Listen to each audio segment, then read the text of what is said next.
Everybody, it's Christine. Today I'm sharing a new monthly recap layout. This one is for September. And this one, again, as they all have for the year of 2020, features the Best Year Ever collection from Simple Stories. So what I did first of all was I printed off my pictures in black and white, just as I always do. And I printed them off to be 2 by 3 in size. So they're small.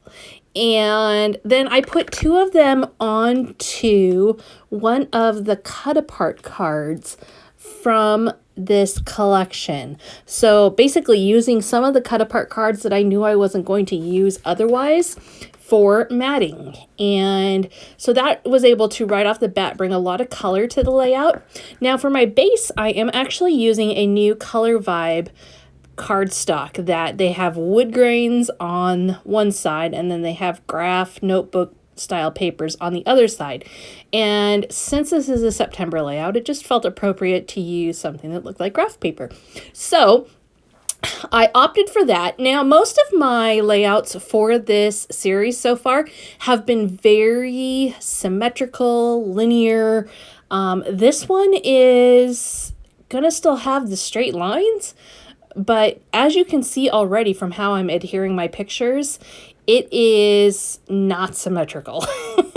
Not even close. It is a mishmash collage photo block of my pictures.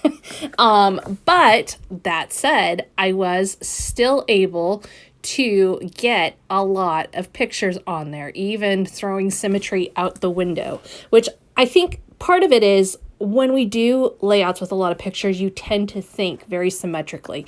And so it's a little bit odd to go out of that zone and just be a little more haphazard.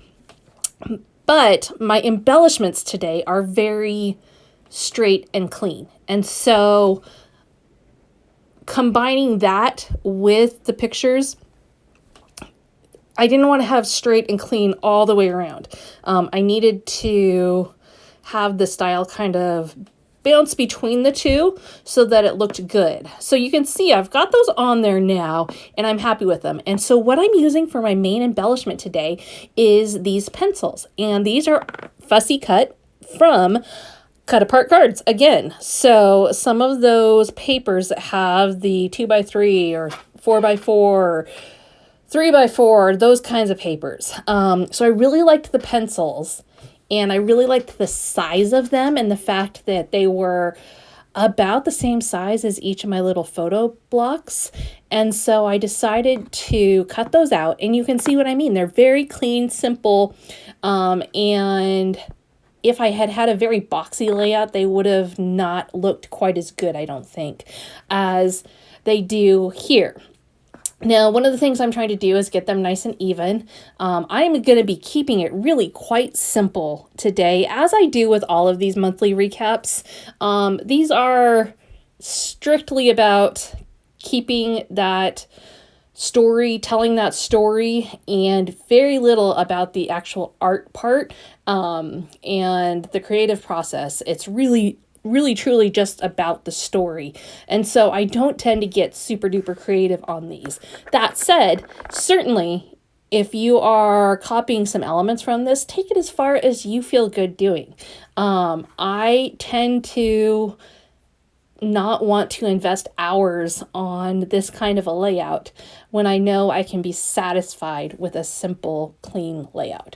So I am adding on my September there, and that is just like every other month. I fussy cut that also out of a cut apart card. So definitely a theme going here of using a lot of cut apart cards on this today. But I think that's a really good example for you guys on looking beyond the obvious of just cutting out those cut apart cards and using them straight up as they are, but instead changing them up. All of these have been changed, whether it's putting a photo on them, whether it's fussy cutting them, whether it's using it for a title and fussy cutting that, but really getting bang for your buck out of a collection for sure.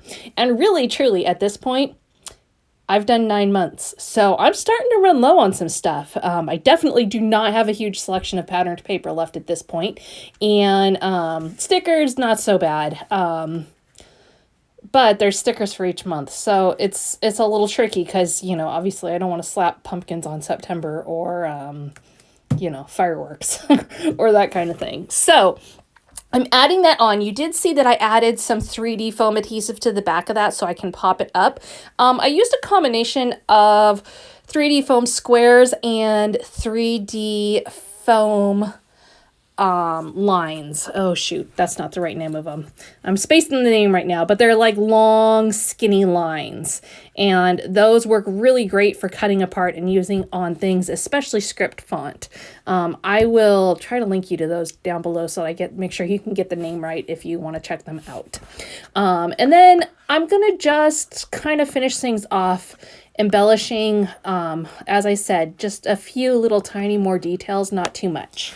Now, you will notice at this point, I'm kind of working in a triangle fashion, and I'm actually going to move away from that, which is highly unusual for me, but it needed a little something more. So I'm adding in those. I've got all 3 of my pencils. You can see how they form a triangle around the pictures, but the left-hand side is kind of missing something. And so I'm trying to kind of sort through what I want to do there without overwhelming the whole layout. And one thing that can work really nicely for design, if you're going away from working within a triangle, is to circle or give a boundary to the area that you want your eye to focus on. And so I'm going to pull some things into that left-hand side and end up really making the eye work its way all the way around those pictures. So it just creates kind of a different look, and not one that you see me utilize a lot, but sometimes it just works. And that was the case for today. So as I'm playing with this, I'm just right now giving you kind of a peek at what it looks like to mess around with the stickers and such that you have on hand and say, yeah, that's a really cute sticker. It totally doesn't work right there. And that's kind of where I'm at. Like these little paper clips, they just look puny next to the big pencils. And so that is not working. And so what I'm trying to figure out is what will work instead. And what I ultimately land on is stars, which if you watch my channel a lot, you know stars are a place I land quite often. So I'm going to just use a variety of stars from the cardstock sticker set. And I am going to not just include those and create a big cluster around my pencils, but I'm also going to add them around my title, thus bringing the title in as that extra point so that your eyes will circle all the way around the layout. I could have added a pencil over there too, but I just didn't really want to go that far. I felt like the title was bringing the eye over there enough. And I think that's why I was drawn to add more to the design in that spot, because the title wasn't fitting right into my visual triangle. And so I wanted to change that up. So adding in all those stars, just kind of poking around to see if there's anything else I want to add. In the end, I'm going to add, I bet you can guess this if you watch here at all regularly, Nuvo drops. So I'm going to bust into my Nuvo drops, just some nice red ones, and add some dots here and there throughout. And then that will be it. So like I said, very clean, very simple, but you know, brought up a level by several things. First of all, fussy cutting. Second of all, lots of color in my matting, a patterned paper background, and the script title I just always feels like brings things up to the next level. And we've got some good dimension going on as well from my title and from the Nuvo drops. So thank you so much for being here today. Be sure to keep an eye out on the channel this weekend. There's more coming your way, and we will see you again next time.